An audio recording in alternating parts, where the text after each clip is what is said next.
Okay, so welcome back to Truth the Masterclass. This is part 4, Why the Search Reduces to Unity.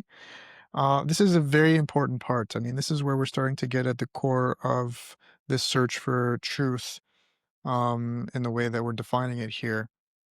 And the way we're defining it is that it reduces to a unity. That's the very first clue. It means it is one thing. What does it mean for that one thing to be one? And what is that one thing? These are the questions we're trying to answer here. So let me start with what I've written here so that it's not for no reason. Whether one is looking for an irreducible unit by which to measure reality or defaults to accepting the collection of all things they experience as being the unit to define truth, it is clear that the convergence of both goes to show that truth is sought after in its unity. This is perhaps because nothing actually appears unified in our experience, except perhaps for the intact stream of consciousness that we believe is constant. Although being unconscious, dead, or with loss of memory still proves the same. So that's what I've written. Either way, it's a little bit of an introduction into the idea that uh, truth is something that points to there being a unity for the very fact that um, although we see many things, we see relations between those things. So they're not actually separate. So we have this intuition that all is connected. Now there's the intuitive aspect as well, which just raw experience that everything is connected to a degree that there's no separation at all, which is why we feel existential sometimes and we say, all is one. So let's see here. I've written some bullet points. Every inquiry reduces to something irreducible.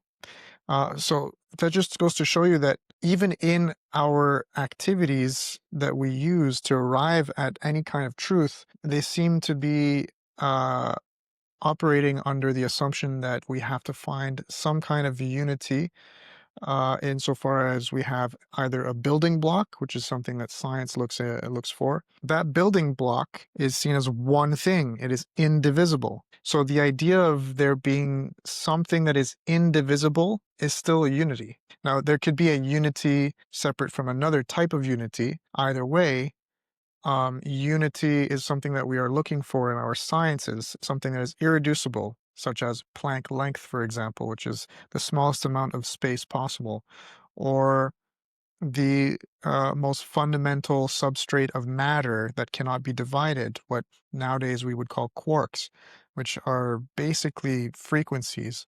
So it's getting super abstract. It's almost as if though it's not really a unit anymore. Well, it is, but it's a unit of frequency. Other people would say it's information. Um, either way, an indivisible unit. You cannot get beyond that unit. Now, there might be a collection of different units, but it doesn't really matter for all intents and purposes of arriving at truth. We can see that we're looking for something irreducible, which means indivisible. Okay, moving on. Truth equals irreducible unit or wholeness without division. Okay, yeah, that's what I just got into. Mereology. Okay, so Mereology was something that I quickly mentioned a few parts ago, but let's get back into it in a little bit deeper sense here.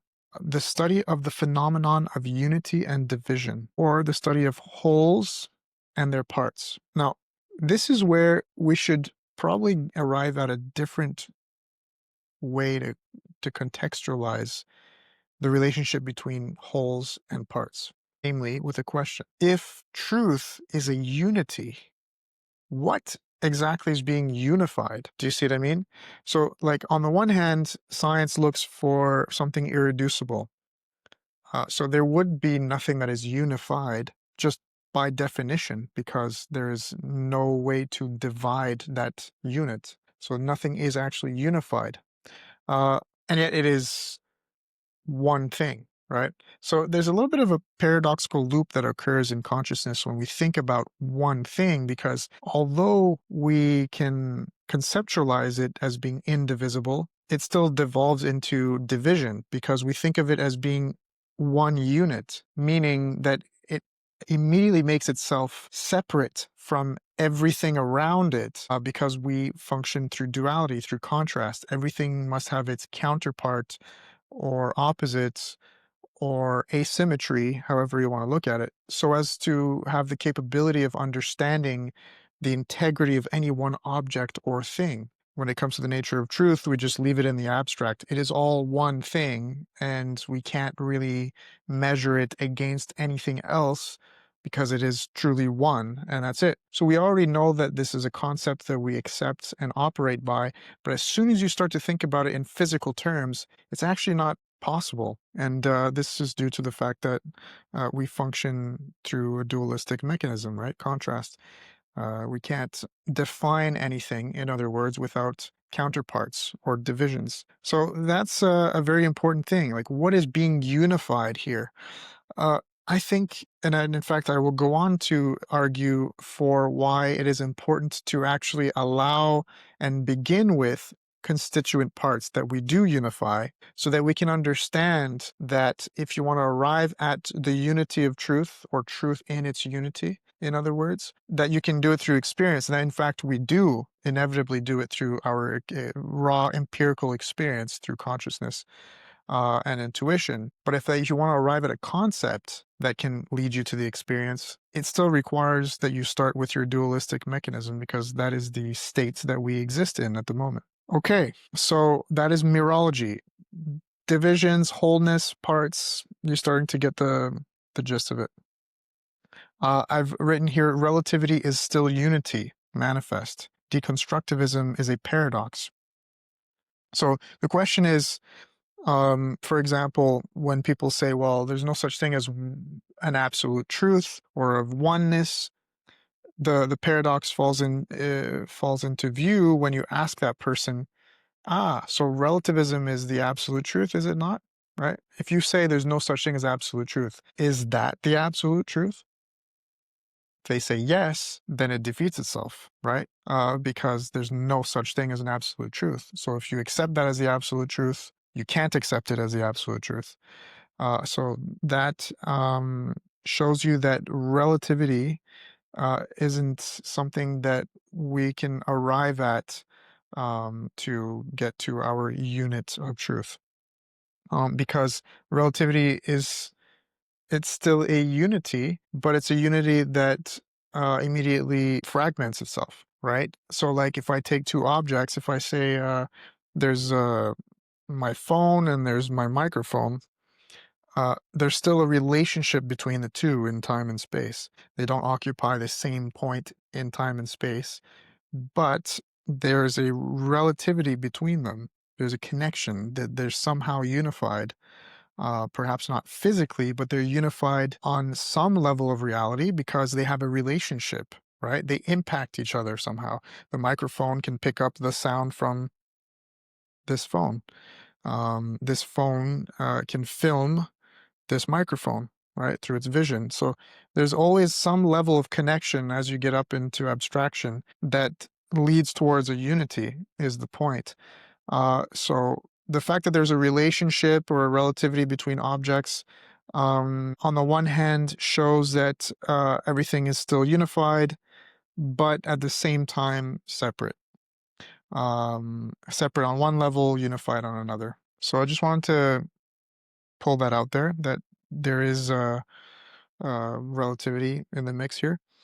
And if we go into the recap, I've written here that if we all agree on the unitary nature of truth, there must be a pathway to it. So, it's just another way to argue for truth as being something that is reduced to a unity, precisely because we all do agree. I mean, I've yet to meet someone who can argue or does argue for reality or existence or truth to have some kind of counterpart that is completely antithetical to it.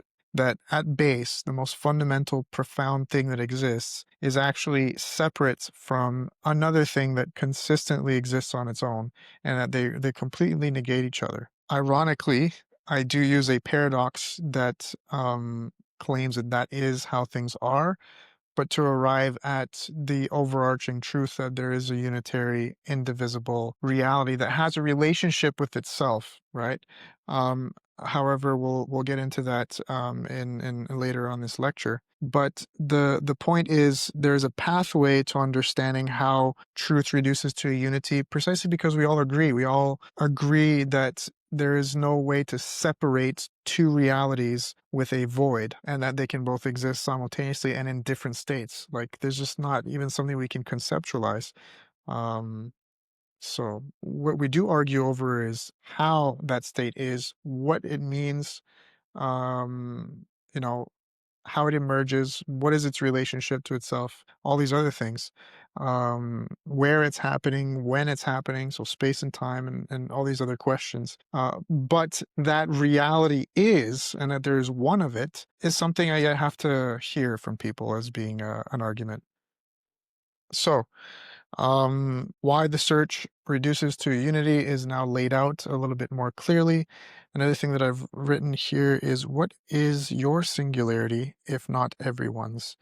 Yeah, just to recap what I've said, basically.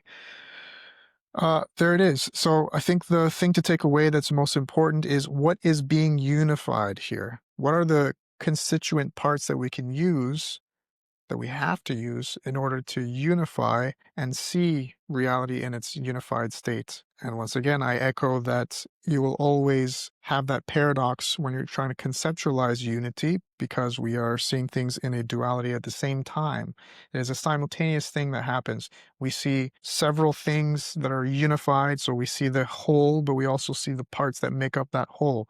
If you take a stick, you can always say there's the top of the stick, there's the bottom, there's the middle of it, there's any kind of cross section you're capable of conceiving that exists. So there it is. We will move forward into part 5 to look into the conceptual toolkit that we need to dig into this mystery a little bit more.